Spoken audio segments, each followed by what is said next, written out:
Chapter 1 The Thaw. The first thing Clover felt was his teeth. Not pain exactly, more like the memory of pain, a deep mineral ache that started somewhere in his jaw and radiated outward until it had colonized every joint in his body.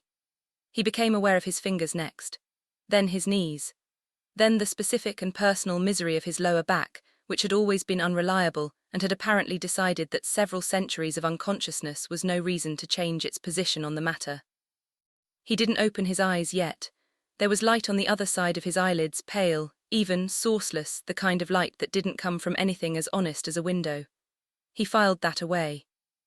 Breathe first, think second, open your eyes third, in that order. He'd learned that rule the first time he'd been knocked unconscious on the job, woken up in an alley behind a bar that didn't exist anymore in a city that probably didn't either. The rule had served him well across a career that involved getting knocked unconscious more often than was strictly professional. He breathed, the air tasted like nothing. Processed, recycled, stripped of everything that made air smell like somewhere. He filed that away too. He thought the last thing he remembered was the courtroom. The judge's face, not angry, which would have been easier, but tired in the way of someone who has seen too many men like Clover come through and has long since stopped expecting anything different from them. The sentence handed down in the flat language of bureaucratic consequence. Suspended animation. Indefinite term. Subject to review upon demonstrated societal need. Demonstrated societal need. He'd had a lot of time to think about that phrase, or no time at all. That was the thing about cryo that the courts never mentioned in the paperwork. You didn't serve the sentence. You simply stopped and then you started again, and somewhere in the gap the world had continued without you, accumulating changes the way a house accumulates dust, and you woke up owing centuries of catching up with no particular assistance offered. He opened his eyes. The room was white, not painted white, as a philosophical position, as an argument that color was an unnecessary extravagance. The ceiling was high and seamless. The light came from everywhere and nowhere, distributed evenly across every surface so that nothing cast a shadow. Clover found the absence of shadows deeply unsettling in a way he couldn't immediately articulate, and decided to articulate it later. He was lying in something that had recently been a tube. The lid was open above him, folded back with mechanical precision. Around him were 3 other identical tubes, sealed, their surfaces frosted. He did not appear to have company in the waking department. He sat up slowly. His body lodged several formal complaints. He ignored them. "Mr. Clover." The voice came from the doorway. He turned his head, which cost him something, and found 2 figures standing at a respectful distance. They were dressed in white. Of course they were, in garments that managed to suggest both authority and the complete absence of personality. A man and a woman, or the shapes of them, both watching him with expressions of careful professional neutrality. "You're going to want to give me a minute," Clover said. His voice came out wrong, dry and cracked, and about 3 registers lower than he intended. He cleared his throat. It didn't help. How long was I under? The 2 figures exchanged a glance. The kind of glance that contains an entire conversation. "That information will be provided during your full briefing," the woman said. "We're very glad you're—" "How long?" Another glance, the man cleared his throat.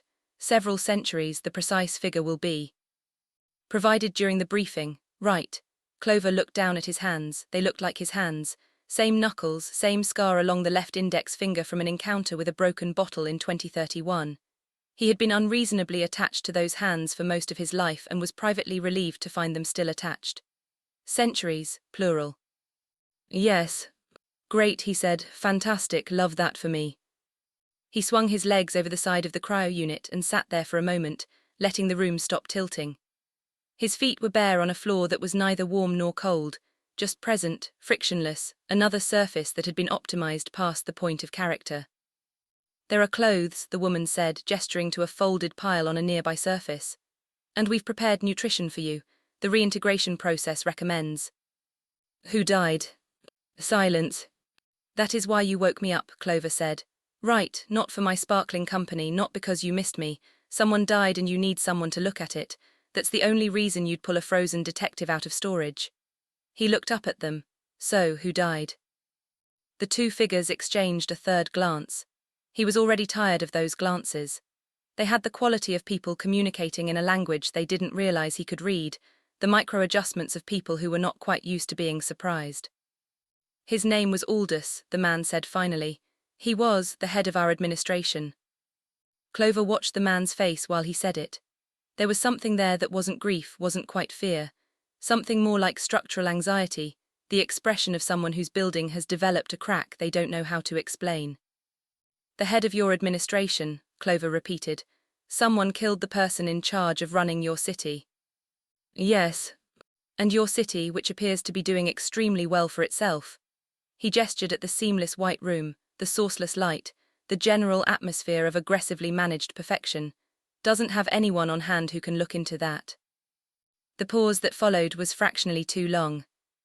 We felt the situation called for an outside perspective, the woman said. Clover looked at her, then at the man, then back at the room, the tubes, the white, the light that cast no shadows. Outside perspective. He'd been frozen for centuries and dragged forward through time like luggage and handed a murder because they wanted an outside perspective. There was a joke in there somewhere. He'd find it later when his teeth stopped aching. Fine, he said. He reached for the folded clothes. Give me 5 minutes, then you can brief me. Of course, Mr. Clover, take all the time you. I said 5 minutes, not an invitation to keep talking. They withdrew. The door, which had no handle and no visible mechanism, closed behind them with a sound like an exhaled breath. Clover sat alone in the white room and looked at his hands again. Centuries, the word kept turning over in his mind, smooth and incomprehensible as a stone in a river. Everyone he had ever known was gone.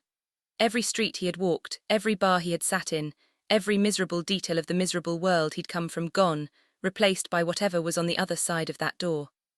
He tried to feel something about that and found the machinery for it was still warming up. He thought about the crime instead. Someone had killed the head of the administration. Deliberately, he'd bet, precisely, probably. You didn't take out the top of a structure like this by accident.